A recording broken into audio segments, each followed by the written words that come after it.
Bonjour, c'est Ursule encore. On est le 6 juin 2023. Alors, je viens sur la trompette aujourd'hui encore et je viens proclamer le retour de notre Seigneur Jésus-Christ. Amen et alléluia, soyons tous bénis. Soyons remplis de sa joie, soyons persévérants en toutes choses. Amen et alléluia. Alors, la première résurrection se passe maintenant. Amen. La première résurrection se passe maintenant. Apocalypse 20, le verset 4 à 6. Et je vis des trônes, et à ceux qui s'y assirent fut donné le pouvoir de juger. Et je vis les âmes de ceux qui avaient été décapités à cause du témoignage de Jésus, et à cause de la parole de Dieu, et de ceux qui n'avaient pas adoré la bête ni son image, et qui n'avaient pas reçu la marque sur leur front et sur leurs mains. Ils revinrent à la vie, et ils régnèrent avec Christ pendant 1000 ans. Les autres morts ne revinrent point à la vie, jusqu'à ce que les 1000 ans fussent accomplis. C'est là la première résurrection. Heureux et saints ceux qui ont part à la première résurrection. La seconde mort n'a point de pouvoir sur eux, mais ils seront sacrificateurs de Dieu et de Christ, et ils régneront avec lui pendant 1000 ans. Amen. Alors, la seconde mort n'a pas de pouvoir sur ceux-là qui ont expérimenté la première résurrection. Amen. Alors, c'est quoi la résurrection? La résurrection, c'est revenir à la vie. Amen. Jésus-Christ est mort, il a fait 3 jours, et il est ressuscité, la terre a tremblé, il est sorti triomphant. Amen. Et Jésus-Christ a ressuscité Lazare. Lazare était dans le tombeau, il a fait 3 jours, bande partout, et Jésus-Christ est venu, et il s'est tenu devant le tombeau, il a dit, Lazare, sors. Amen. Et Lazare s'est élevé, et il est venu, il était sous bandage partout, et Jésus-Christ a dit, déliez-le et laissez-le aller. Donc Jésus-Christ qui est la résurrection a déclaré la vie, amen, sur Lazare qui était mort. Lazare est revenu à la vie. Et Jésus-Christ c'est lui-même, amen, qui est la vie. Il est la résurrection. Alors, par lui-même, il est ressuscité. Amen. C'est l'œuvre de la lumière, c'est l'œuvre du Père. Amen. Jésus-Christ est ressuscité. Et c'est là que les gens ont su. Ils ont compris ce qu'on dit résurrection. Sinon, il n'y avait personne qui avait fait ça. Sinon, notre Seigneur Jésus-Christ, qui l'avait fait en premier. Amen et alléluia. Béni soit son nom. Et la Bible nous dit, dans un Colossien, amen, dans un Colossien, pardon, excusez-moi, dans un Colossien, parlant de Jésus-Christ, qui est le premier-né d'entre les morts, c'est dit, dans un Colossien 15, c'est dit, je dis un Colossien, non, c'est Colossiens 1, pardon, excusez-moi, Colossiens 1, le verset 15, c'est dit, il est l'image du Dieu invisible, le premier-né de toute la création. Car en lui ont été créées toutes les choses qui sont dans les cieux, sur la terre, visibles et invisibles, trône, dignité, domination, autorité, et tout a été créé par lui et pour lui. Il est avant toute chose subsistent en lui, il est la tête du corps de l'Église, il est le commencement, le premier-né d'entre les morts, afin d'être en tout le premier, car Dieu a voulu que toute plénitude habitât en lui. Amen. Il a voulu par lui réconcilier tout avec lui-même, tant ce qui est sur la terre que ce qui est dans les cieux, et en faisant la paix par lui, par le sang de sa croix. Amen. Donc Dieu a voulu que Jésus-Christ soit en tout temps le premier. En toutes choses, il est le premier. Alors, Jésus-Christ donc est revenu à la vie, amen, en premier. C'est le premier-né d'entre les morts. Et c'est ça la résurrection, revenir à la vie. Alors, et la Bible dit que nous aussi, nous ressusciterons avec lui, si nous croyons. Amen. Si nous croyons en lui, nous aussi nous ressusciterons. Alors c'est quoi la résurrection? La résurrection, c'est revenir à la vie. Mais revenir à la vie, il y a deux manières de le comprendre. Et la première manière, c'est comme Lazare qui a ressuscité, Jésus-Christ qui est ressuscité. Amen. Et l'autre résurrection, c'est le fait d'être animé. C'est-à-dire, on est mort, on marche sur nos deux pieds, mais on est mort. Et notre vie s'anime par la parole de Dieu. Elle nous donne la vie et elle nous redynamise. Elle nous donne la vigueur. Et dans 1 Corinthiens 15, le verset 42, voilà ce qui est dit. Ainsi en est-il de la résurrection des morts. Le corps est sémé corruptible. Il ressuscite incorruptible. Amen. Le corps est semé corruptible. Il ressuscite incorruptible. Alors Paul nous dit, le corps animal ressuscite pour un corps spirituel. C'est ça que Paul dit. Le corps animal, c'est lequel? C'est, comme c'est dit, Adam, amen, qui a été l'être, le premier qui a été créé, il a été créé un être de chair. Amen, ça c'est le premier Adam. Et Jésus-Christ, amen, c'est dit que dans 1 Corinthiens 15, verset 45, c'est dit, le premier homme, Adam, devint une âme vivante. Il était tout simplement vivant. Le dernier Adam est devenu un esprit vivifiant. C'est-à-dire que la vie de Dieu a été injectée en Adam et Adam a été appelé une âme vivante. Et après, la mort est venue et puis ben voilà. Quant à Jésus-Christ, qui est appelé le second Adam, il est devenu un esprit vivifiant parce que la vie est donnée à l'humanité par lui. Alors, maintenant, Paul dit au verset 48, il dit, ce qui est sémé, ce qui est spirituel n'est pas le premier. Et c'est ça. Tu donnes d'abord ta vie à Jésus-Christ. Pourquoi? Parce que tu as besoin de Jésus. Parce que tu vois ton être de chair, tu vois que sans Jésus, tu es tout simplement un animal, tu as besoin de lui. Et une fois que tu donnes ta vie, il injecte sa vie en toi. Tu deviens une âme vivante et tu deviens un esprit vivant. Une fois que tu donnes ta vie à Jésus. Maintenant, tu as besoin de marcher tous les jours avec Dieu, renonçant à ton moi pour laisser Dieu faire son œuvre en toi, si bien que, à la fin, ton corps qui est là, un corps de chair, il devient tout simplement un corps immortel parce qu'il a revêtu Jésus-Christ en entier. Parce qu'il a marché pour se débarrasser des péchés. Et qu'il est devenu un esprit. Comme l'esprit de notre Seigneur Jésus-Christ. Parce que tu as marché pour t'identifier à lui.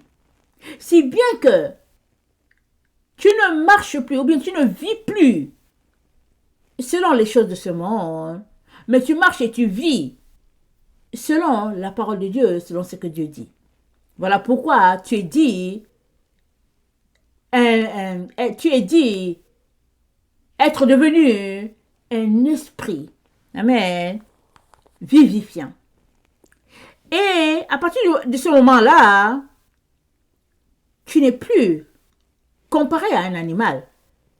Tu es simplement appelé un être spirituel, comme Jésus-Christ était.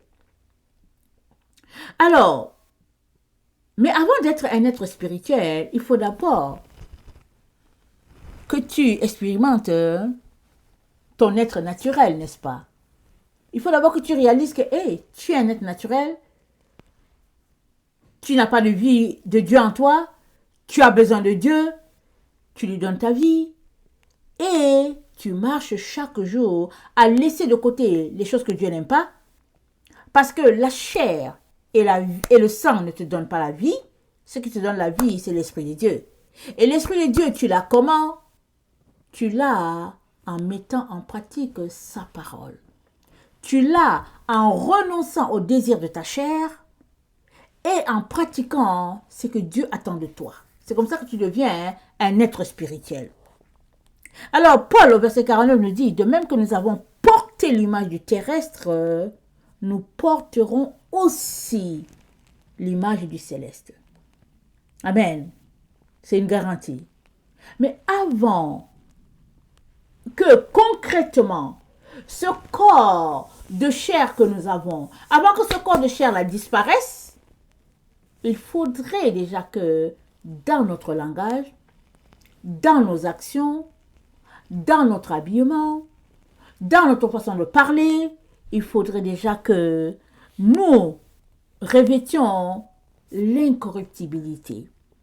Et revêtir l'incorruptibilité, c'est choisir de laisser de côté le péché. Tout homme qui marche dans le péché est un homme qui marche dans la corruption. En ce sens, le péché, ça devient non pas seulement les paroles que nous disons ça et là, ou bien des actions que nous posons, mais c'est aussi les choses que nous mangeons. Amen. C'est aussi les choses que nous mangeons. Parce que, suppose que tu te mets à manger les choses comme les reptiles, exemple. Si tu lis la parole de Dieu, tu vas voir que Dieu a dit à Israël que tu ne mangeras pas tout ce qui rampe sur le sol. Tu ne mangeras pas ça. Mais si toi tu ne sais pas et que tu manges, ça veut dire la corruption est en toi. Tu as besoin d'arriver à un stade où tu sois informé que tu es en train de manger quelque chose que Dieu n'aime pas. Sinon, tu vas rester dans la corruption sans réaliser que tu es dans la corruption. Voilà pourquoi il est important de lire la parole de Dieu, de fouiller, de chercher qu'est-ce que Dieu a dit, qu'est-ce qu'il n'a pas dit, et de pratiquer l'abstinence dans plusieurs domaines. Il y a des choses que tu vas au magasin, les gens, c'est en vente. Mais la Bible dit de ne pas manger. Le simple fait de ne pas manger ce que Dieu a dit de ne pas manger te rend pur. Juste ça. Le simple fait d'obéir. Pour dire je ne mange pas, ça fait que tu deviens pur par rapport à ces aliments-là. Maintenant, il faudrait que tu choisisses d'obéir. De quitter le stade d'être animal pour devenir un être spirituel. C'est toi qui dois choisir. Alors que tu deviens un être spirituel, la Bible dit tu passes du stade de mort à vivant. Ça, c'est la résurrection. Ça dit que tu peux être là en train de marcher sur tes deux pieds et être ressuscité. C'est ça que Paul est en train de dire. Parce qu'en tant qu'enfant de Dieu, on pense toujours à la résurrection de ces personnes qui sont mortes, qui sortent de la terre. On pense toujours à ça. Non, c'est pas seulement ça. Il y a cette résurrection-là qui va venir. Oui, ça va venir. Ceux qui sont morts en Christ, ils vont ressusciter. Mais là où nous sommes, nous qui sommes là sur cette terre, il y en a déjà qui ont expérimenté leur résurrection. C'est-à-dire quoi? C'est-à-dire qu'ils sont passés d'être corruptibles à être incorruptibles. Tel que Paul dit dans Éphésiens 4, je pense que c'est ça, dans Éphésiens 4, au verset 14, c'est dit, réveille-toi, toi qui dors. Relève-toi d'entre les morts. Christ t'éclairera. Ça, c'est une résurrection. C'est-à-dire, c'est de te dépouiller des choses du monde et de revêtir la vie en Jésus en pratiquant les choses de Jésus-Christ. Alors, quand la Bible dit réveille-toi, tu peux remplacer ça par ressuscite. C'est-à-dire ressuscite. Sors de la mort. C'est un choix que tu dois faire. C'est une décision que tu dois prendre. Personne ne va te forcer, mais tu dois faire cela. Alors que tu choisis de faire cela, tu es en train de sortir de la corruption, tu es en train de revêtir l'incorruptibilité. Alors que tu es en train de faire cela, tu es tout simplement en train de ressusciter. Et vient un jour, amen, où Dieu va te déclarer d'être sorti de la mort. Et à partir de ce moment-là, il va te dire, on va voir dans 1 Corinthiens 15, à partir de ce moment-là, dans 1 Corinthiens 15, le verset 54 dit, lorsque ce corps corruptible aura revêtu l'incorruptibilité et que ce corps mortel aura revêtu l'immortalité, alors s'accomplira la parole qui est écrite. La mort a été engloutie dans la victoire. Ô mort, où est ta victoire? Ô mort, où est ton aiguillon? Alors, ça veut dire quoi? Ça veut dire que... Attendez. C'est dit, attendez, il faut que je trouve le passage. C'est dit, voilà, au verset 22. Et comme tous meurent en Adam, de même aussi, tous revivront en Christ, mais chacun en son rang. Christ comme prémisse, puis ce qui appartient à Christ lors de son avènement. Donc, chacun ressuscite à son rang. Amen. Tu ressuscites à ton rang. C'est-à-dire, tu revêts l'incorruptibilité à ton rang. Et alors, viendra un jour où Dieu va déclarer la mort engloutie à tout jamais pour toute l'humanité. Mais avant que ce jour-là vienne, ce jour où la mort sera engloutie à toujours, parce que ce jour-là, c'est lié à un événement en particulier. C'est lié à la femme qui accouche. Allons-y, regardez. Je pense, Ésaïe 13. Dans Ésaïe 13, c'est dit... Attendez.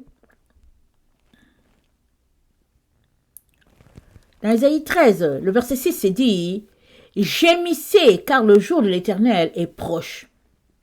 Il vient comme un ravage du Tout-Puissant. C'est pourquoi toutes les mains s'affaiblissent, et tout cœur d'homme est abattu. Ils sont frappés d'épouvante.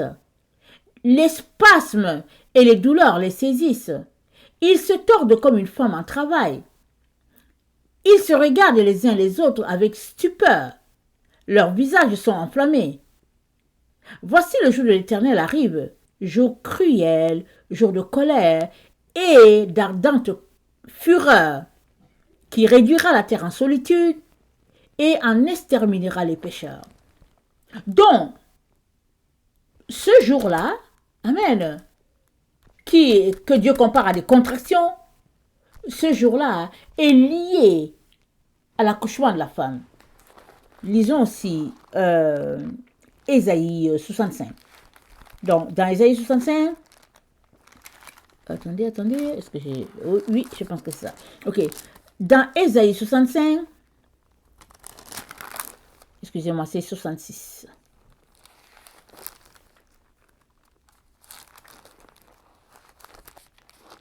Dans Ésaïe 66, Dieu dit, au verset, attendez, au verset 8, disons, vers le B, c'est dit, à peine en travail, Sion a enfanté ses fils. Ouvrirai-je le sein maternel pour ne pas laisser enfanter, dit l'Éternel. Moi qui fais naître, empêcherai-je d'enfanter, dit ton Dieu. Réjouissez-vous avec Jérusalem, faites d'elle le sujet de votre allégresse, vous tous qui l'aimez, tressaillez avec elle de joie, vous tous qui menez deuil sur elle, afin que vous soyez nourris et rassasiés du lait de ses consolations, afin que vous savouriez avec bonheur la plénitude de sa gloire. Donc, Jérusalem, l'accouchement est lié à Jérusalem. Pourquoi? Au verset 8, c'est dit, qui a jamais entendu pareille chose? Qui a jamais rien vu de semblable? Un pays peut-il naître en un jour? Une nation est-elle enfantée d'un seul coup? Donc, l'accouchement, c'est lié à l'enfantement de Jérusalem. Et ce jour-là, il y aura une résurrection générale. La vie va jaillir dans le monde à cause du sacrifice de Jésus-Christ sur la croix. Il y a un jour comme ça que Dieu a prévu. On ne sait pas c'est quel jour. Ce jour appartient à Dieu. Mais en attendant que ce jour arrive, pour toi qui marches sur tes deux pieds, il est important que tu expérimentes la résurrection. Il est important que tu l'expérimentes. C'est-à-dire quoi? Il est important que tu passes d'un corps corruptible à un corps incorruptible. C'est-à-dire quoi? Il est important que tu quittes les voies de la mort pour embrasser les voies de la vie. Et ça, c'est une résurrection. C'est une vie. C'est-à-dire, la vigueur, la vie est injectée en toi à cause de Jésus-Christ. Et Paul est ici en train de parler de cette résurrection-là. Quand il dit, « 1 Corinthiens 15, verset 34, il dit, « Revenez à vous-même comme il est convenable et ne péchez point. » Le fait de ne pas pécher, ça te donne de revêtir la vie. Quand tu choisis de ne pas pécher, tu revêts la vie de Christ. Si bien que, au verset 54, au verset 53, là-bas, il s'est dit, il faut que ce corps corruptible revête l'incorruptibilité. Et que ce corps mortel revête l'immortalité. C'est-à-dire, il faut que ce corps-là qui aime le péché, ce corps-là qui est dans les choses ténébreuses, il faut que ce corps-là soit désormais dans les choses spirituelles. C'est ça que Paul dit. Quand ce corps-là va juste désirer, juste les choses de lumière, les choses spirituelles, alors, Paul dit, verset 54, lorsque ce corps corruptible aura revêtu l'incorruptibilité, et que ce corps mortel aura revêtu l'immortalité, alors s'accomplira la parole qui est écrite. La mort a été engloutie dans la victoire. Ô mort, où est ta victoire? Ô mort, où est ton aiguillon?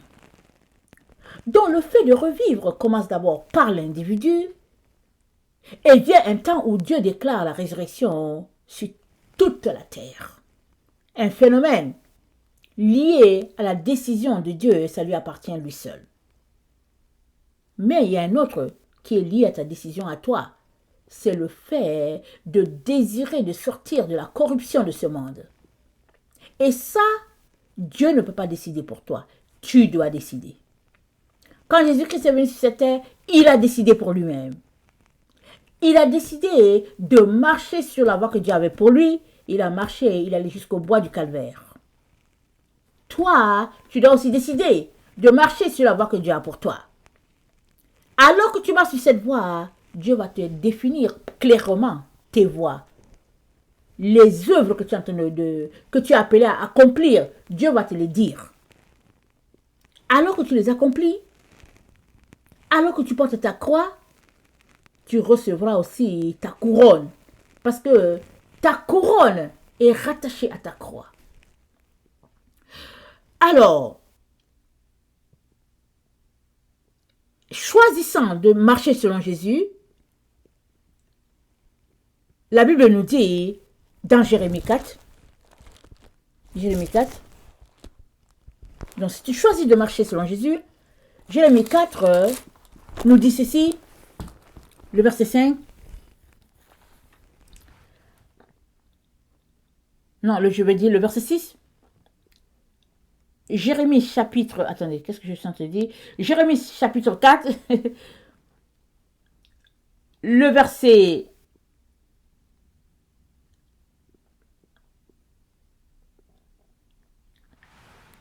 Le verset 5. Annoncez en Juda, publiez à Jérusalem et dites, sonnez de la trompette dans le pays. Criez à pleine voix et dites, rassemblez-vous et allons dans les villes fortes. Élevez une bannière vers Sion. Fuyez, ne vous arrêtez pas. Car je veux venir du septentrion, car je fais venir du septentrion le malheur et un grand désastre. Le lion s'élance de son taillis. Le destructeur des nations est en marche et il a quitté son lieu pour ravager ton pays. Tes villes seront ruinées. Il n'y aura pas d'habitants. C'est pourquoi couvrez-vous de sacs, pleurez et gémissez. Car la colère ardente de l'Éternel ne se détourne pas de nous. En ce jour-là, dit l'Éternel, le roi et les chefs perdront courage. Les sacrificateurs seront étonnés et les prophètes stupéfaits. Je dis, ah Seigneur, Éternel, tu as donc trompé ce peuple et Jérusalem en disant, vous aurez la paix. Et cependant, l'épée menace leur vie.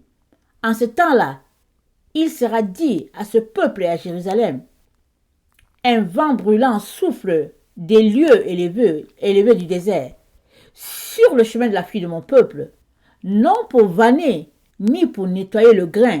C'est un vent impétueux qui vient de là jusqu'à moi. Maintenant, je prononcerai leur sentence. Voici le destructeur s'avance comme les nuées. Ses chars sont comme un tourbillon. Ses chevaux sont plus légers que les aigles. Malheur à nous car nous sommes détruits. Purifie ton cœur du mal, Jérusalem, afin que tu sois sauvé. Jusqu'à quand garderas-tu dans ton cœur tes pensées iniques? Je répète, purifie ton cœur du mal, Jérusalem, afin que tu sois sauvé. Jusqu'à quand garderas-tu dans ton cœur tes pensées iniques? Le fait de purifier notre cœur, le fait de se débarrasser des mauvaises pensées, c'est ça qui ranime notre être, qui fait que nous passons de la mort à la vie par notre choix de purifier notre cœur, par notre choix de quitter la voie du mal. C'est un choix, c'est une décision personnelle que nous devons faire avant que le décret de Dieu d'envoyer la résurrection sur toute la terre puisse aussi être notre cadeau. Tant et aussi longtemps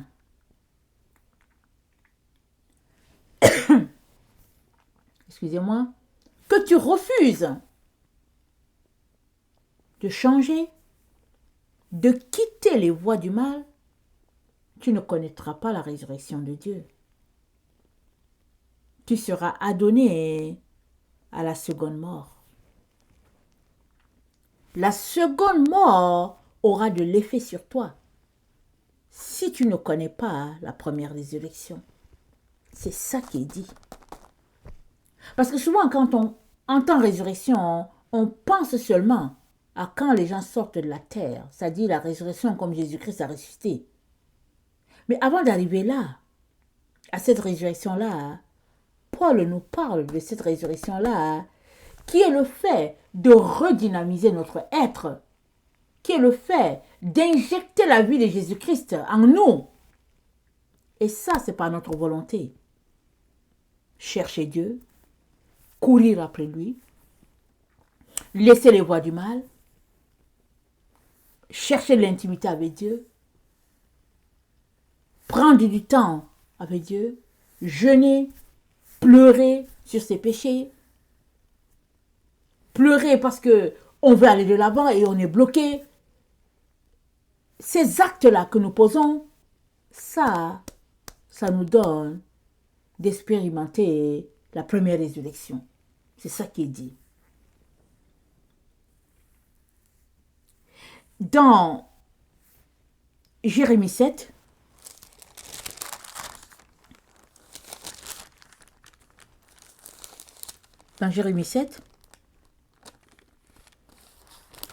au verset 3, c'est dit, « Ainsi parle l'Éternel des armées, le Dieu d'Israël, et réformez vos voies et vos œuvres, et je vous laisserai demeurer dans ce lieu. Ne vous livrez pas à des espérances trompeuses en disant, c'est ici le temple de l'Éternel, le temple de l'Éternel, le temple de l'Éternel. Si vous réformez vos voies et vos œuvres, si vous pratiquez la justice envers les uns et les autres, si vous n'opprimez pas l'étranger, l'orphelin et la veuve, si vous ne répandez pas en ce lieu le sang innocent, et si vous n'allez pas après d'autres dieux pour votre malheur, alors je vous laisserai demeurer dans ce lieu, dans ce pays que je donnais à vos pères d'éternité en éternité. Mais voici, si vous livrez à des espérances trompeuses, qui ne servent à rien, quoi, dérober, tuer, commettre des adultères, jurer faussement, offrir de l'encens à Baal, aller après d'autres dieux que vous ne connaissez pas, puis vous venez vous présenter devant moi, dans cette maison sur laquelle mon nom est invoqué, et vous dites, nous sommes délivrés. Et c'est afin de commettre toutes ces abominations. Est-elle à vos yeux une caverne de voleurs, cette maison sur laquelle mon nom est invoqué? Je le vois moi-même, dit l'Éternel. Allez donc au lieu qui m'était consacré à Silo, où j'avais fait autrefois résider mon nom, et voyez comment je l'ai traité, à cause de la méchanceté de mon peuple d'Israël. Et maintenant, puisque vous avez commis toutes ces actions, dit l'Éternel, puisque je vous ai parlé dès le matin et que vous n'avez pas écouté, puisque je vous ai appelé et que vous n'avez pas répondu, je traiterai la maison sur laquelle mon nom est invoqué, sur laquelle vous faites reposer votre confiance, et le lieu que j'ai donné à vous et à vos pères de la même manière que j'ai traité Silo. Et je vous rejetterai loin de ma face, comme j'ai rejeté tous vos frères, toute la postérité d'Éphraïm. Donc voilà, Dieu dit à Israël, l'histoire va se reprendre. L'histoire va se reproduire. Si vous ne changez pas vos voies, si vous ne vous détournez pas des œuvres mauvaises, des œuvres de la chair, vous serez traités de la même manière que je l'avais déjà fait dans le passé, dit l'Éternel. Alors, nous sommes appelés tous à ressusciter d'abord, en premier, c'est-à-dire à sortir du milieu d'eux, à nous séparer. Nous sommes appelés, alors que nous sortons du milieu du monde, alors que nous nous séparons et que nous pratiquons les œuvres de justice, les œuvres de lumière, nous sommes en train de ressusciter. C'est ça, la première résurrection qui est en train de se passer maintenant. Mais plusieurs sont endormis. Ils ne sont pas conscients de cela. Ils courent après les biens de ce monde. Ils courent après les positions de ce monde. Ils courent après les choses de ce monde. Et ils font exactement comme Israël fait. Ils disent, c'est ici le temple de l'Éternel. Le temple de l'Éternel. Le temple de l'Éternel. Il dit ça. Il dit, voici la maison de Dieu. Nous sommes des chrétiens. Nous sommes les enfants de Dieu. Alléluia, amen. Jésus-Christ nous aime. Il est mort pour nous. Nous sommes sous la grâce. Amen, alléluia. Nous sommes sous la grâce. Ils font exactement ce qu'Israël fait. Mais Dieu nous dit que si nous ne changeons pas nos voies et que nous ne connaissons pas la première résurrection, alors la seconde mort aura un effet sur nous. C'est-à-dire nous ne connaîtrons pas, nous n'expérimenterons pas le repos de Dieu. Nous allons nous retrouver à adorer la bête. Parce que tout cela de notre temps qui ne se réveillent pas sont ipso facto en train d'adorer la bête. Parce que la bête, c'est le système de ce monde. C'est le système de Babylone. C'est l'idolâtrie. C'est le marché sur les voies de l'illusion. Et tout cela, qui ne se réveille pas, c'est-à-dire qui ne retourne pas à ce qui a été établi à l'origine, tel que dit dans Apocalypse 13, le verset 8, je vais le lire rapidement. Et tous les habitants de la terre l'adoreront, ceux dont le nom n'a pas été écrit dès la fondation du monde dans le livre de vie de l'agneau qui a été immolé. Ils vont l'adorer. Ils vont adorer la bête et son système et son image. Et ils recevront la marque. Les seuls qui ne recevront pas la marque, c'est ceux-là qui acceptent maintenant où nous sommes de ressusciter. Eux seuls vont se retrouver à passer du corps corruptible au corps incorruptible qui vient avec le nom de Jésus. C'est lié au nom de Jésus. Et pour cela, tu as besoin de travailler déjà maintenant. C'est-à-dire, tu as besoin de rester éveillé, tu as besoin de te réveiller. Tu as besoin de pratiquer les œuvres de justice. Afin que le corps incorruptible te soit attribué. Amen. Voilà le conseil que je peux te donner. Et je termine en lisant Apocalypse 20, le verset 4. On l'a déjà lu au début, on le lit encore à la fin. Et je vis des trônes, et à ceux qui s'y assirent fut donné le pouvoir de juger. Et je vis les âmes de ceux qui avaient été décapités à cause du témoin de Jésus, et à cause de la parole de Dieu, et de ceux qui n'avaient pas adoré la bête, ni son image, et qui n'avaient pas reçu la marque sur leur front, et sur leurs mains, ils revinrent à la vie, et ils régnèrent avec Christ pendant 1000 ans. Les autres morts ne revinrent point à la vie, jusqu'à ce que les 1000 ans fussent accomplis. C'est la première résurrection. Heureux et saints ceux qui ont part à la première résurrection.